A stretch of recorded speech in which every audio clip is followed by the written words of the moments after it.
how to connect to your inner voice is probably not what you think. And here's a card that I just pulled, and I had a feeling that I know who needs to hear this. So if that's you, listen.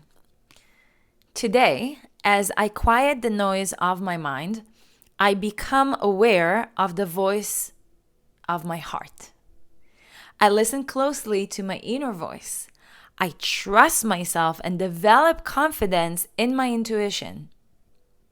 My inner truth is divine truth. I'll allow it to influence and guide me every day. I can show you this. I don't know if the screen will allow this, but today, as I quiet the noise of my mind, what does it tell us?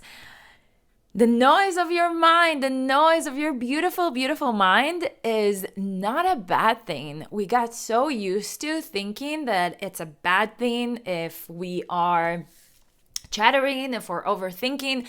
Don't get me wrong. If you're really an overthinker and it bothers your day-to-day life, then obviously think about what you can do differently. But we got so used to thinking that it's a bad thing. It's not a bad thing to have your mind talking and have your mind thinking a lot. It's not a bad thing. The thing is that it becomes bad whenever we judge ourselves, whenever we think that it's not good, whenever we categorize or label things as good or bad.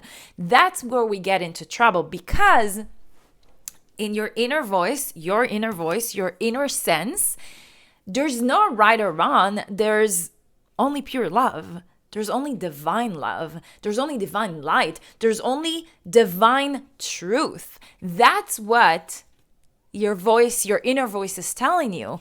And how you listen to it is by quieting all the chatter that maybe you have from outside, your friends, people around you, coworkers, spouse, parents, whoever is around you most of the time.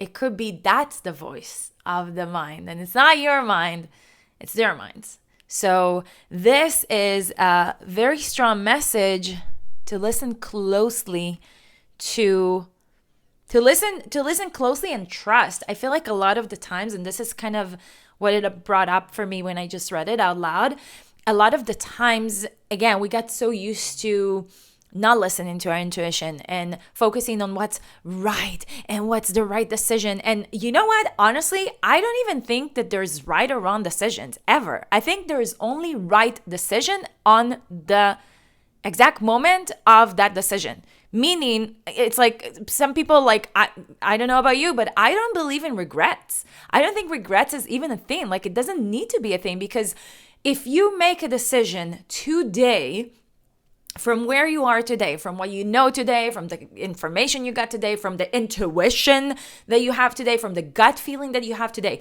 all of this, okay? If you're making a decision from that standpoint, and in a few years back, you will look and be like, oh, you know what? That decision I took on April, whatever the date is, 2025 today, that decision was bad or good or whatever. You give it a label.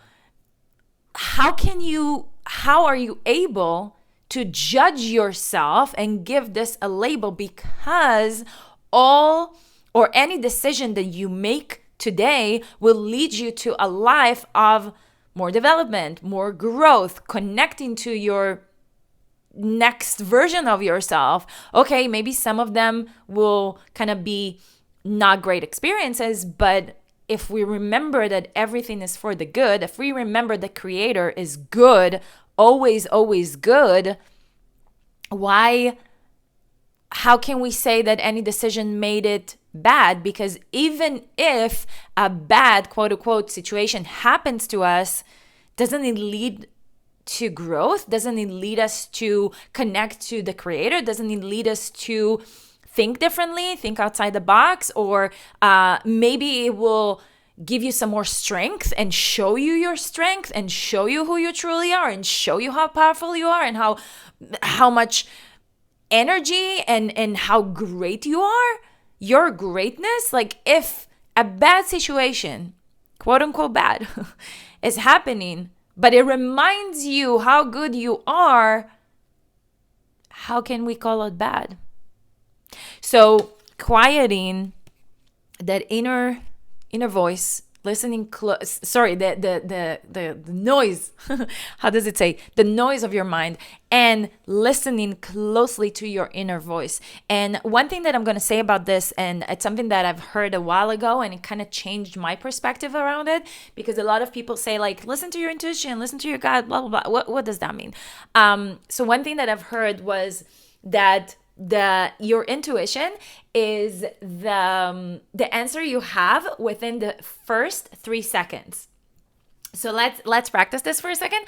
So if I will ask you this question, don't even think. I'll ask you this question: blue or green? Whatever came to mind, that was your intuition. All right? And it's a simple question. I understand that blue and green isn't like whatever, but this is how you practice, because you want to practice. And a lot of people say, oh, I don't know my intuition, I don't listen to my intuition, blah, blah, blah. No, you got this. You can listen to your intuition. It's not something that's wrong with you. It's just you haven't been practicing it, and that's fine. So what I would suggest to start, that's how I started, to start with small, just like the question I just asked you. Like even like when somebody asks you for breakfast or for dinner, oh, hey, what do you want for dinner? Do you want a steak or do you want sushi? Boom. What came up for you for the first 3 seconds? That's the answer of your intuition. That's your higher self. Intuition is higher self. And this is how to listen to your higher self. Just practice it over and over, and on simple things. Again, I'll give you another example. What do you want for dinner? Steak or sushi? Another example would be where do you want to travel next to? Where do you want to travel next to? Miami, Florida, or Berlin, Germany?